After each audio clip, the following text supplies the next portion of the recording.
Alléluia.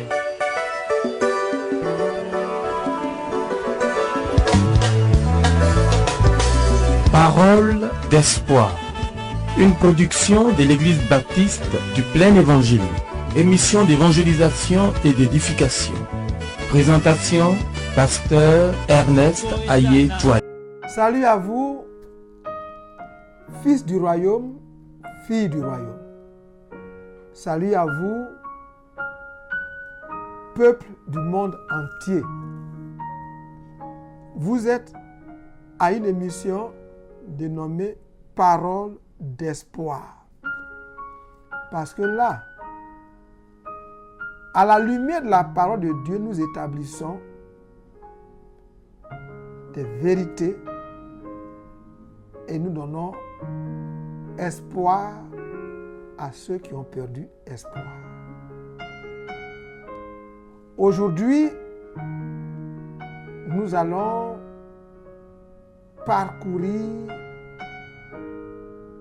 quelques passages bibliques dans l'évangile de Matthieu au chapitre 13.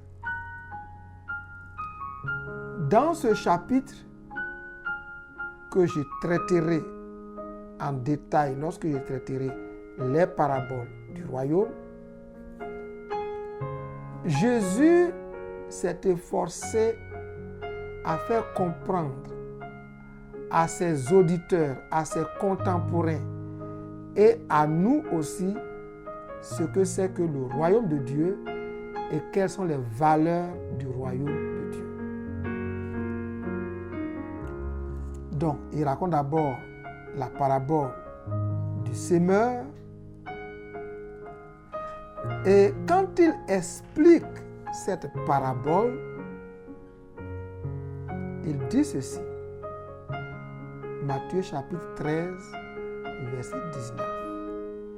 Lorsqu'un homme écoute la parole du royaume et ne la comprend pas, le malin vient et enlève ce qui a été semé dans son cœur. Cet homme est celui qui a reçu la semence le long du chemin. Vous savez que dans cette parabole, Jésus a dit qu'un homme semait et une partie de la semence est tombée le long du chemin dans les terrains pierreux et dans les terrains épineux.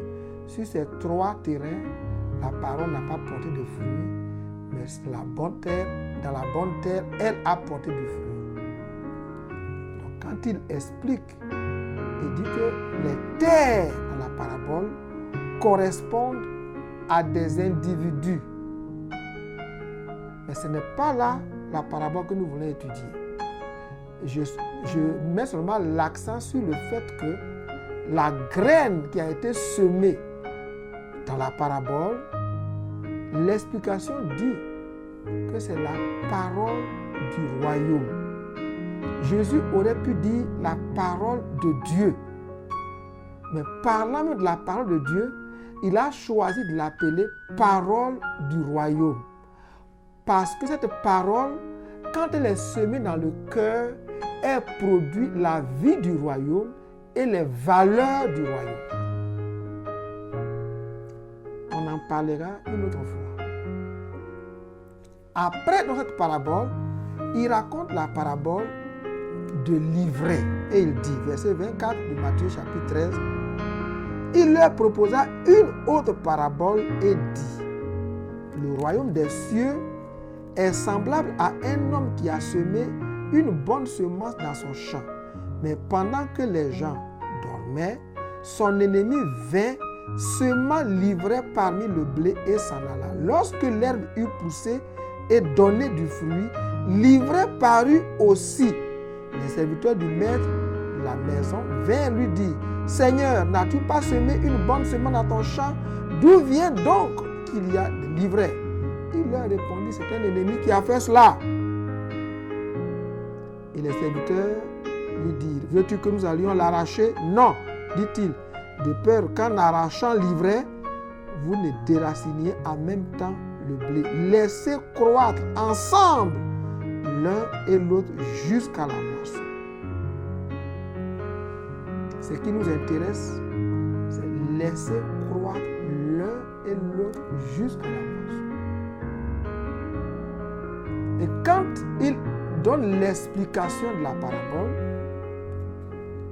au verset 36, il dit ceci. Alors, il renvoya la foule et entra dans la maison. Ses disciples s'approchèrent de lui et dirent, « Explique-nous la parabole des livrets du champ. » Il répondit, « Celui qui sème la bonne semence, c'est le Fils de l'homme, donc Jésus-Christ.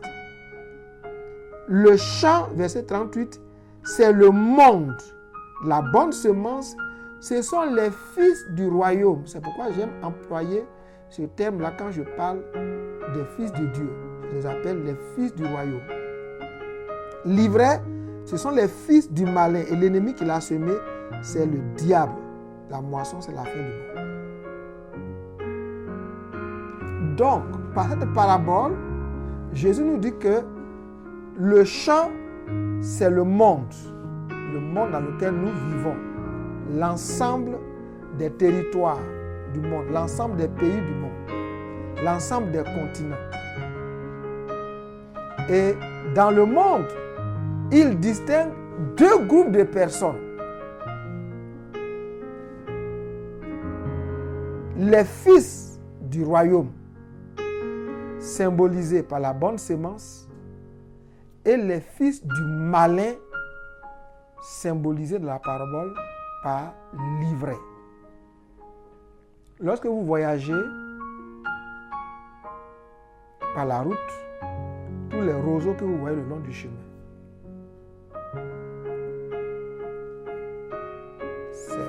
font partie de l'espèce de l'ivraie, des graminées.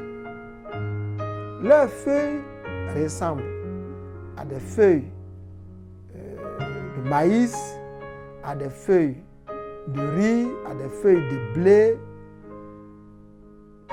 Ça se ressemble. Mais c'est par les fruits qu'on voit la différence.